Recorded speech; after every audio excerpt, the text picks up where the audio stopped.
The U.S. housing market just split in two, and it is not a small split.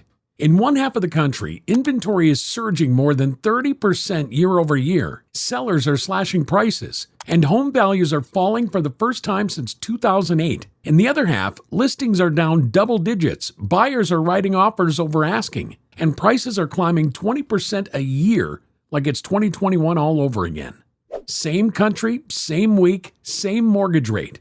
Two completely different markets. We've never seen a divide like this in modern housing history. And if you only watch the national headlines, the ones telling you prices are flat and the market is balanced, you're being lied to by an average. Because the national number is hiding the fact that a buyer in Cleveland is losing a bidding war right now, while a seller in Tampa cannot give their house away, even after 3 price cuts.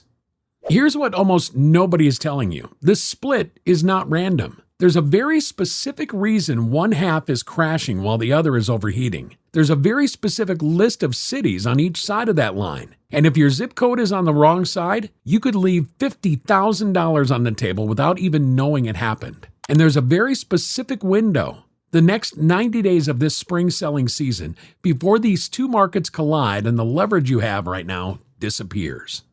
Stick with us, because by the end of this video, you'll know exactly which side your market is on, exactly how much that's worth in your wallet, and exactly what to do about it before spring runs out. Let's start with the number the talking heads keep repeating, because this is where the deception begins. According to the S&P Cotality Case-Shiller U.S. National Home Price Index, home values grew a grand total of 1.3% in 2025, the weakest annual gain in 14 years. The National Association of Realtors puts the median existing home sale price at roughly $398,000 in February 2026, up less than 1% from a year ago.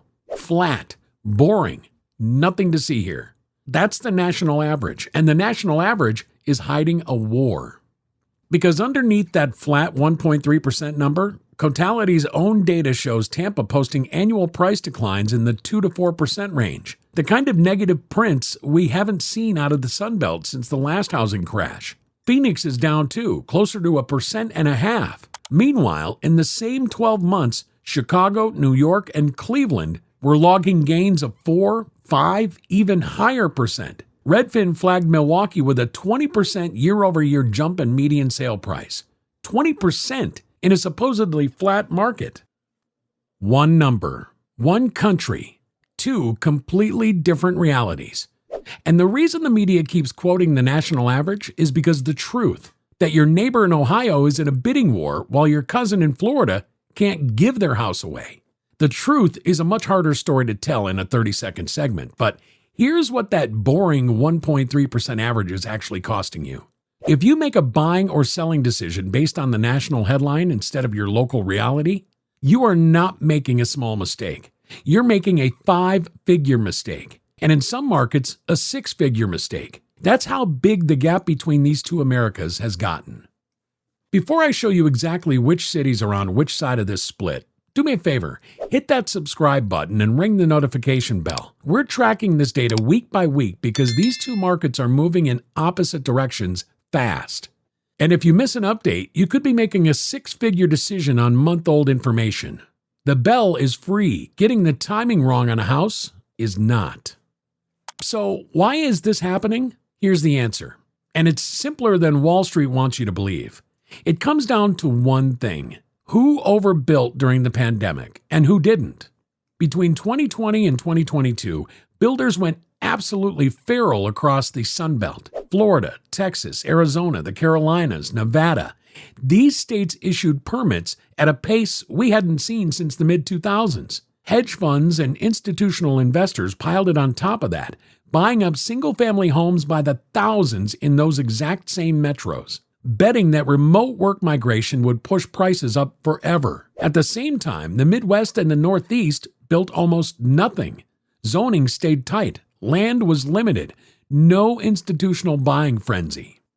Fast forward to today. According to Realtor.com's most recent monthly report, the West is now seeing inventory up 11.5% year over year. The Midwest up 11%. The South up over 9%. And several individual metros, Las Vegas, Charlotte, Raleigh, Seattle, Washington, D.C., are showing inventory surges of 26 to 33% compared to a year ago. That's not cooling. That is a flood. Now, look at the other side. Resi Club's state-level data through early 2026 shows the Midwest and Northeast still operate on severely limited inventory. In some states, both resale listings and new home supply remain well below 2019 levels, and Realtor.com's own numbers confirm price cuts are dramatically less common in the Northeast. Metros like Buffalo are showing price cut rates under 6%, while many southern and western metros are running between 16 and 25%. That's not a small gap. That's a completely different market. This is not a rate story. Mortgage rates are the same in Milwaukee as they are in Tampa. This is a supply story. The Sun Belt built for a future that didn't arrive on schedule, and now they're drowning in unsold homes. The Midwest didn't, and now buyers priced out of the coasts are fighting over the handful of affordable houses that exist there. Now, let's name names, because I told you I'd show you the list, and here it is. On the crashing side of the split, the clearest pain is showing up in Tampa, Phoenix, Austin, and parts of the greater Florida and Texas metros. Cotality's breakdown of the Case-Shiller 20-city index has Tampa down nearly 3% year over year, Phoenix down about 1.5%, both in outright negative territory. Those are metro averages, which means the worst-hit individual zip codes inside those metros are doing much worse than the headline. In Tampa specifically, it is now normal to see listings with 2, 3, even 4 price cuts before a contract finally comes together. In these markets, homes are sitting for months. Sellers who bought in 2022 at peak prices are now discovering they may have to bring money to the closing table to get out. Realtor.com's metro data out of Las Vegas, Seattle, Raleigh, Charlotte, and Washington, D.C. shows inventory up between 26 and 33% year over year. Agents in those metros are openly telling sellers to drop their price, fix up the condition, and stop pretending it's 2021. Does this mean every one of these metros is going to crash like in '08? No. 2008 was driven by a subprime mortgage collapse and a wave of foreclosures that doesn't exist today. But make no mistake, the price action in these specific Sunbelt markets is behaving like the early innings of a real correction. Values slipping, inventory piling up, days on market stretching out, and concessions becoming standard. If you're a buyer in one of these cities, the leverage has flipped to you for the first time in years. Quick pause. If you're still here, you officially care more about the housing market than 99% of people at this weekend's open house who are just there for the free cookies. Do us a small favor. Smash that like button real good like. It costs you nothing. It tells the algorithm to show this to other people making real decisions, and somewhere a Zillow estimate gets slightly more accurate. Probably. We can't prove it, but we choose to believe. Now, flip the map. On the other side of this split, a completely different movie is playing.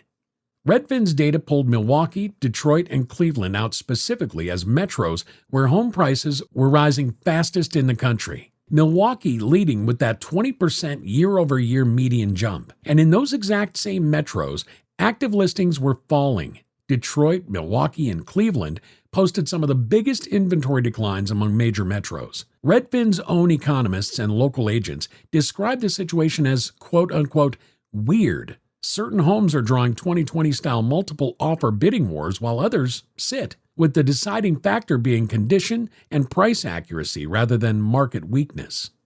Realtor.com flagged Milwaukee as a national outlier with above-average price per square foot appreciation throughout 2025, even as national prices flattened. The Northeast, meanwhile, is showing steady 3 to 4% annual appreciation according to NAR. Modest, but importantly positive, and supported by some of the tightest inventory in the country. If you're a buyer in Milwaukee, Detroit, Cleveland, Chicago, or much of the Northeast corridor right now, you're not in the same country as that seller in Tampa. You're in a supply-starved market where well-priced homes move in days, and where trying to lowball a clean listing is going to get your offer thrown directly in the trash.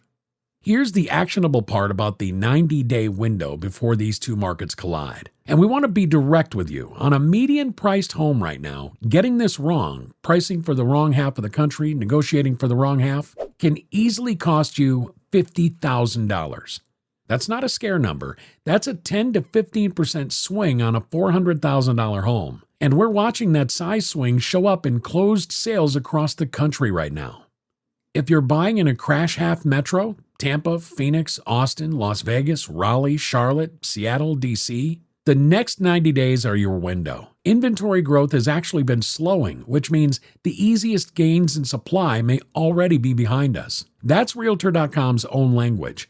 Annual inventory growth peaked near 30% in mid-2025 and has decelerated for 9 straight months into early 2026. Translation? The flood is still on the ground, but the faucet is tightening. Use the leverage while it's there. Offer below list. Ask for closing cost credits. Ask for rate buydowns. Target listings that have been sitting more than 60 days. Those are the sellers who will negotiate, and those are the sellers who will hand you that $50,000 back in the form of a lower price or a rate buydown. If you're buying in a bidding war half metro, Milwaukee, Detroit, Cleveland, most of the Midwest and Northeast, stop trying to steal a deal. You will lose. Come in with a fully underwritten pre-approval, a clean contract, and a realistic price based on the last 90 days of closed comps. Speed and certainty beat price in these markets right now. And if you are selling, know which market you're in before you set your list price. A seller in Tampa pricing like it's Milwaukee will sit for 6 months and chase the market down. That's how you watch $50,000 evaporate in real time. A seller in Milwaukee pricing like it's Tampa will leave that same $50,000 on the table in forfeited bidding war premium.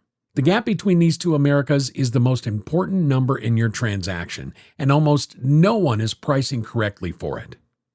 The truth is, this split is going to keep widening before it narrows, and we're going to be tracking every data drop. Case-Shiller, NAR, Realtor.com, Resi Club, Cotality, and Redfin, week after week on this channel. If you want the next update the moment it hits, subscribe and hit the notification bell. Not tomorrow, now, because the next move in this market isn't going to wait for you to catch up.